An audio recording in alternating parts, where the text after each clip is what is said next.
जावेद ने अपनी बीवी रह चुकी शबनम को बड़े ही गौर से देखा तो हक्का बक्का रह गया। यह एक होटल था जहां सब लोग खाना खा रहे थे। तलाक के बाद तो वे दोनों एक दूसरे के लिए अजनबी थे, लेकिन 5 सालों तक साथ रहने के बाद एक ही बिस्तर पर सोने के बावजूद कैसे अजनबी रह सकते थे। शबनम अकेले ही एक टेबल पर बैठकर खाना खा रही थी और जावेद अलग टेबल पर। 5 सालों के बाद उनके चेहरों में कोई खास फर्क नहीं आया था। शबनम को खाते खाते कुछ याद आया और वह खाना छोड़कर जावेद के टेबल की तरफ बढ़ी। शायद उसे 5 साल पहले की कोई बात याद आई थी। आपने खाने से पहले इंसुलिन का इंजेक्शन लिया है कि नहीं? शबनम ने जावेद से पूछा। इंजेक्शन लिया है, लेकिन 5 साल तक तलाकशुदा जिंदगी गुजारने के बाद तुम्हें कैसे याद है? जावेद ने पूछा। जावेद, मैं एक औरत हूँ। तुम्हारे जाने के बाद इतना मेरा किसी ने ख्याल नहीं रखा, जावेद ने कहा। अगर ऐसी बात थी तो तुमने मुझे तलाक क्यों दिया? वह तो तुम जानती हो, 5 साल साथ रहने के बाद भी तुम माँ नहीं बन पाई और बच्चा तो हर किसी को चाहिए। अगर तुम बच्चा पैदा करने के लायक होते तो क्या मैं नहीं देती? शबनम ने कहा और अपनी टेबल की तरफ बढ़ गई। जब वे दोनों होटल से बाहर निकले तो फिर मेन गेट पर उनकी मुलाकात हो गई। चलो कुछ दूर साथ चलते हैं, जावेद ने कहा। जिंदगी भर साथ चलने का वादा था, लेकिन तुमने ही मुझे तलाक देकर घर से निकाल दिया, शबनम बोली। जो होना था हो गया। अब यह बताओ कि तुम यहाँ आई कैसे? जब तुमने तलाक दिया तो मैं अपने माँ बाप के पास गई। वे इस सदमे को बर्दाश्त नहीं कर सके और 6 महीने के अंदर ही दोनों चल बसे। मैं तो उनकी कब्र पर भी नहीं जा सकी, क्योंकि औरतों का कब्रिस्तान में जाना सख्त मना है। उसके बाद मैं भाई के पास रही थी। भाई तो कुछ नहीं बोलता था, लेकिन भाभी के लिए मैं बोझ बन गई थी। वह रात दिन मेरे भाई के पीछे पड़ी रहती और मुझे जलील करते हुए कहती थी कि इसकी दूसरी शादी कराओ, नहीं तो किसी के साथ भाग जाएगी। तुम नहीं जानते कि कोई मर्द तलाकशुदा औरत से शादी नहीं करता। सबको कुंवारी लड़की और कुमारा बदन चाहिए। भाई बहुत इधर उधर भागा, पर कहीं कोई मेरा हाथ थामने वाला नहीं मिला। आखिरकार उसने एक बूढ़े आदमी से मेरी शादी करा दी। वह दिन भर बिस्तर पर पड़ा रहता और मैं उसकी एक नर्स हूँ। उसे समय से दवा देना, खाना खिलाना या बाथरूम ले जाना, यही मेरी ड्यूटी थी।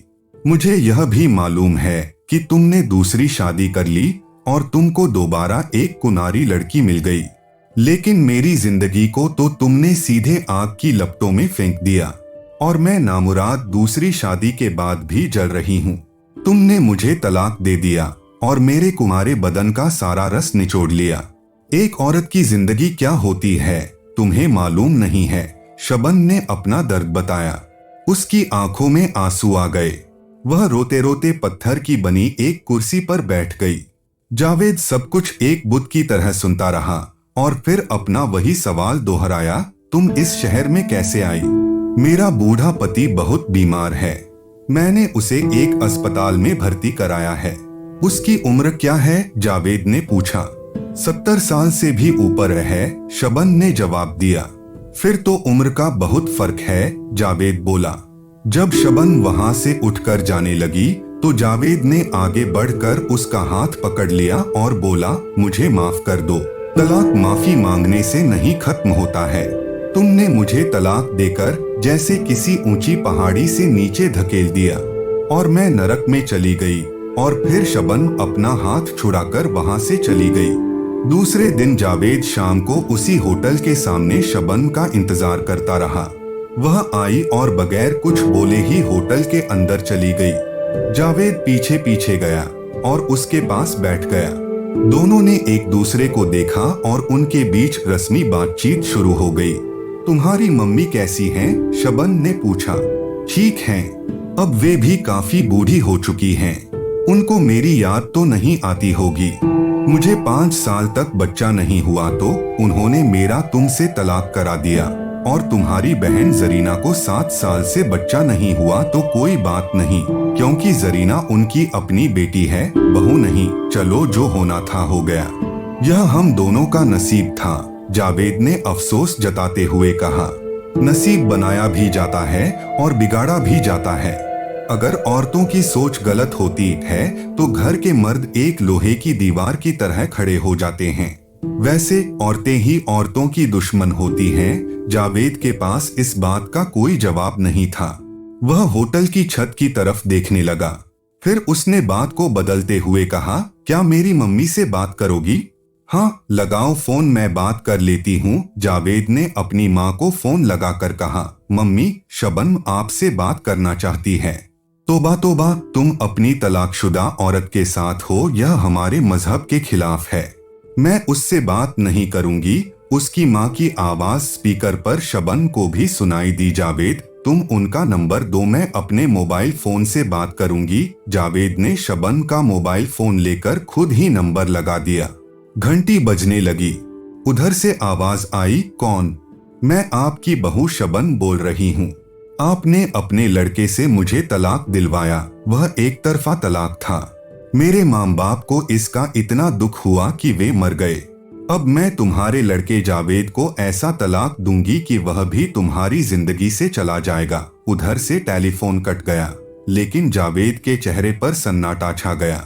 उसने कहा, तुम मेरी मम्मी से क्या फालतू बात करने लगी थी? शबनम ने जावेद की बात का कोई जवाब नहीं दिया।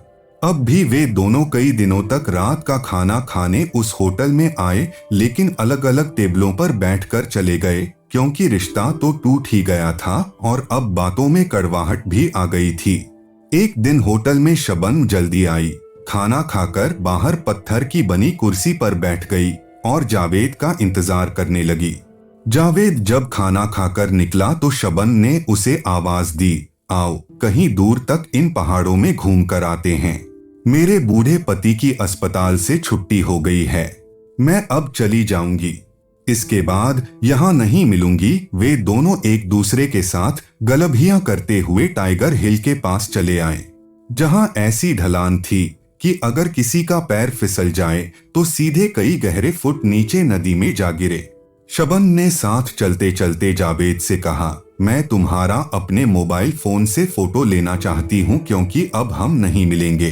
तुम इस ढलान पर खड़े हो जाओ ताकि पीछे पहाड़ों का सीन फोटो में अच्छा लगे। जावेद मुस्कराया और फोटो खिंचवाने के लिए खड़ा हो गया। शबनम उसके पास आई, मानो वह सेल्फी लेगी। तभी उसने जावेद को जोर से धक्का दिया और चिल्लाई, तलाक, तलाक, तलाक। जावेद ढलान से गिरा, फिर नीचे नदी में न जाने कहां गुम हो गया। तो दोस्तों, ये थी आज की कहानी। मिलते हैं अगले वीडियो में। Thank you guys.